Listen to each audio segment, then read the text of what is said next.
Hello world, Natarajan here.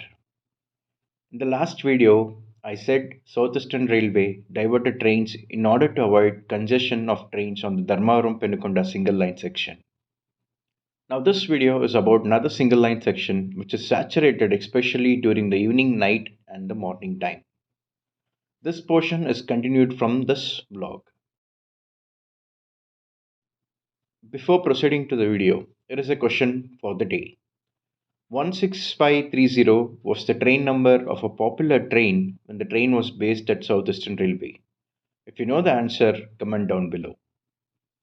Current day 16530 belongs to Karaikal SMVT Bengaluru Express, and I boarded the same train at Puttampatti. Time was 16:20 hours. We are late by 10 minutes at the station. Now let us look at the passenger trains that this train is supposed to cross or face an overtake according to the schedule on the day of travel. I'm taking this train on Saturday. I've given the list and expected crossing stations based on the schedule. Ubli Rameshwaram is expected to cross at Dharmapuri, Yeshwanthpur Salem, crossing at Periyanagatunai, overtaken by Ernakulam Intercity at Yelamangalam, Nagarkoil Express crossing at Osur, Dharmapuri Memo at Karmeldram, and finally Mysuru Mayiladuthurai Express at Belandur Road. If you keenly observe, Belandur Road to Baipanalli has been given a time of 40 minutes for a distance of just 10 kilometers and a whopping 1 hour 50 minutes from Baipanalli to SMVT Bengaluru, which is just 2 kilometers.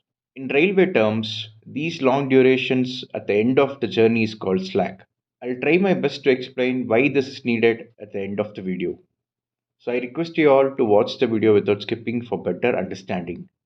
Now let us look what happened on the day I traveled.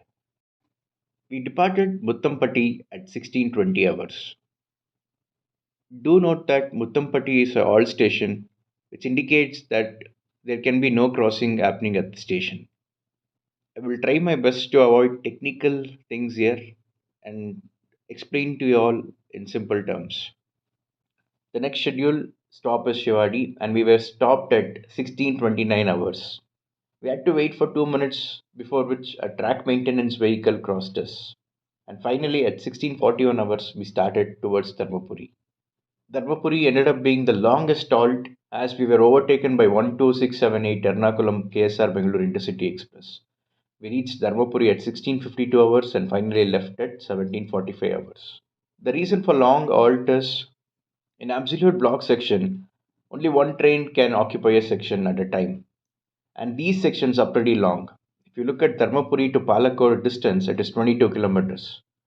The Ernakulam Intercity departed around 17:10 hours. And till the time Ernakulam Intercity reaches the next station, Palakkad, we will not be allowed to proceed. And that is the reason why we waited till 17:45 hours to start. Apart from that, for around 5 kilometers in the section, there was a caution order of 40 kilometers per hour due to track replacement work. So we finally reached Palakkad at 18:08 hours and we had to wait just few minutes for a crossing with the freight train. The freight train was bound to Shivadi where there is a petroleum depot. The next station was Marandahalli. We reached at 18:22 hours and waited for the crossing of Ubli Rameshwaram Express. And finally, at 18:32 hours, we started towards Rayakote. Rayakote arrival time was 18:50 hours, and we had to wait here for the crossing of Yeshwanthpur Salem Express. From Rayakote to Kellamangalam, after sunset, the trains have a speed restriction of 40 kilometers due to the elephant zone. This actually results in train running slowly throughout the section and a slight delay is expected here. Hence, if you look at the schedule at Periyanagatunai, the train has been given a stop of 15 minutes. So we arrived Periyanagatunai at 19:25 hours and waited till the Nagarkoil Express crossed us. The next stop was Kellamangalam and we just had a minute halt. We reached Osur at 21 hours where the Dharmapuri memo was waiting for us. At that particular moment, I thought we'll have a good run since Mysuru Mayiladuthurai Express was running late on that day. But then we were made to wait for around 22 minutes, after which the Coimbatore Vande Bharat train, which had seen the inaugural run in the afternoon, was going back to its base, entered Osur. So finally, at 20-24 hours, we got clearance and we had a very good run until we reached Carmeldrum.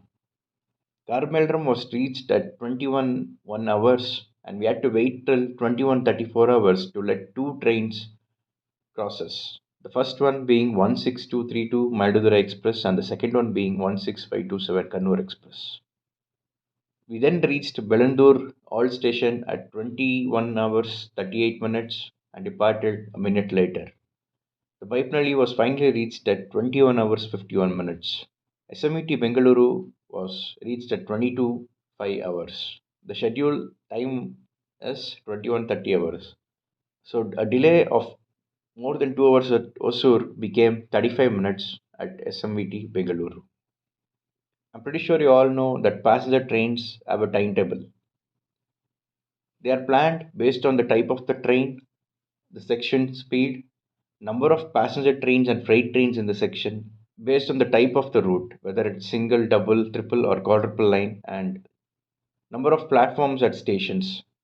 Additional factors like speed restriction and equipment failures are considered too. Of course, these things are not present daily but once in a while.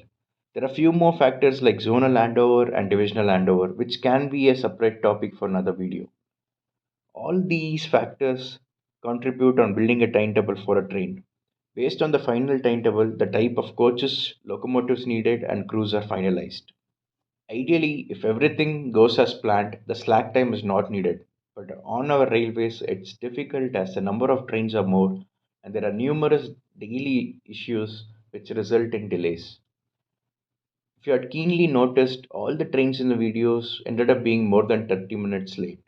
The freight traffic on this line has increased, which is also a reason for increase in running time. Unfortunately, this single line section also has most of the stations with one main line and one loop line, indicating that only two trains can be handled in the station. This also largely contribute to more waiting time for crossing at the stations apart from the distance between two blocks. Also, this section has a lot of sharp curves which restrict the speed of train at various locations. The slack time is given to make sure all the delay en route in a journey are covered to make it arrive on the scheduled time at the destination. The train which I boarded was a low priority express, hence the train was made to wait at stations to give way for high priority trains. This is why slack is given for all the trains. The slack will be less for short distance trains and high priority trains. The durations come down on double line as well. The slack can be made very minimum only with good station infrastructure and track layouts. I'm pretty sure improvements will be seen once the doubling up to Osur is completed initially and in future doubling all the way to Omulur near Salem. To be honest, most of the people don't know about the slack and all. They just want to reach the destination on the time mentioned in the timetable. This is the very same reason why trains coming into Bengaluru from Tumkuru side or from Kengeri side or from Krishnasapram side have huge time to cover short distance. I can continue with lot more factors which can be put in, but then it will become too technical, I feel. So I've tried my best to explain the Slack and why it's needed with this example. If you have any doubts, please comment down below. I'll be happy to learn and explain. Hope you all found this video informative. If yes, please drop a like and share the video. People new to the channel, please subscribe to see more videos like this. See you soon.